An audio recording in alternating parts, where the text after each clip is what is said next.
आज हम बात करेंगे हायर के 2024 के एसी के बारे में और बात करेंगे उसके टॉप रीजंस के बारे में क्यों हमें हायर का एसी लेना चाहिए। फर्स्ट रीज़न जो आता है वो आता है हायर का triple inverter plus. Triple inverter plus में ये रहता है कि ये वेरिएबल स्पीड में काम करता है रूम के टेम्परेचर के अकॉर्डिंग, जिससे इलेक्ट्रिसिटी कंजप्शन काफ़ी कम रहता है। सेकेंड रीज़न जो आता है वो आता है हायर का 7-in-1 convertible AC.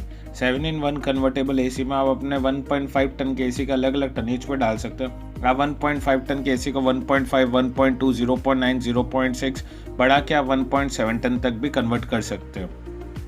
Third reason जो आएगा वो आएगा हायर का IMBR वर्किंग एसी। जिस टाइम बाहर 60 डिग्री टेम्परेचर होगा उस टाइम भी हायर का जो एसी है वो फेल नहीं होगा। फोर्थ रीज़न जो आता है वो आता है हायर का UVC प्रो स्टेरलाइज। हायर के अंदर कुछ मॉडल्स के अंदर आपको मिलेगी UVC लाइट। UVC लाइट का काम ये रहेगा जो अंदर की कूलिंग होगी इसको स्टेरलाइज करेगा, जिससे बैक्टीरिया वायरस वगैरह रूम के एयर के अंदर नहीं रहेंगे, पर ये कुछ सेलेक्टेड मॉडल के अंदर ही आपको मिलेगा।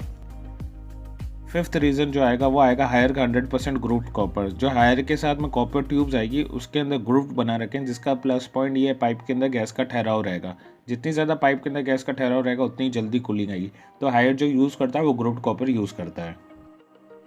सिक्स्थ रीज़न जो आता है वो आता है हायर का Frost self cleaning technology. Frost self cleaning technology के अंदर ये रहता है कि ये 21 मिनट्स का प्रोसेस होता है, जिसके अंदर जो आपका इवापोरेटर कॉइल होता है उस पर पूरे आइस जम जाती है, वो थोड़ी देर में मेल्ट हो जाती है। जितना भी इवापोरेटर कॉइल पे डस्ट होता है वो सारा ड्रेन के थ्रू बाहर हो जाता है। तो ये फ्रॉस्ट सेल्फ क्लीनिंग टेक्नोलॉजी के साथ में भी आता है।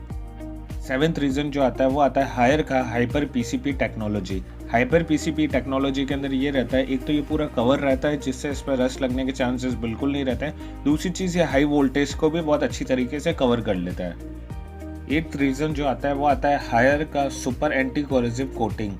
एंटी कोरोसिव की कोटिंग में ये रहता है दोस्तों, जो इसका आउटडोर होता है वो रस्ट फ्री रहेगा, उस पर जंग वगैरह नहीं लगेगा। दूसरी चीज़ जो इसका इवापोरेटर कॉइल और कंडेंसर है उस पर भी रस्ट लगने के चांसेस नहीं रहते हैं, क्योंकि इस पर एक एंटी कोरोसिव की कोटिंग कर रखी है।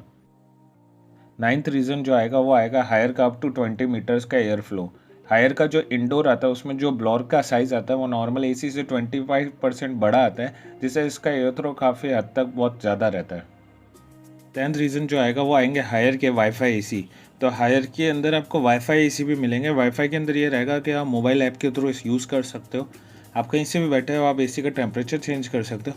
प्लस ये वॉइस कमांड AC भी आएगा। वॉइस कमांड में ये रहेगा कि आपको गूगल असिस्टेंट या एलेक्सा का डिवाइस हुआ तो आप उसके थ्रू भी अपने AC को यूज़ कर सकते हो। 11th रीज़न जो आएगा वो आएगा हायर का स्टेबलाइजर फ्री ऑपरेशन। हायर के AC के अंदर आपको स्टेबलाइजर अलग से लगाने की ज़रूरत नहीं है। 130 से 300 वॉट की रेंज दे रखी है, तो स्टेबलाइजर अलग से लगाने की ज़रूरत नहीं है।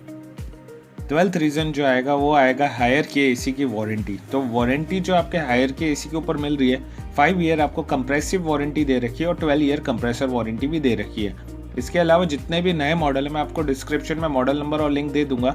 अगर आपको मेरा वीडियो अच्छा लगता है तो लाइक और सब्सक्राइब करना ना भूलें। थैंक यू दोस्तों।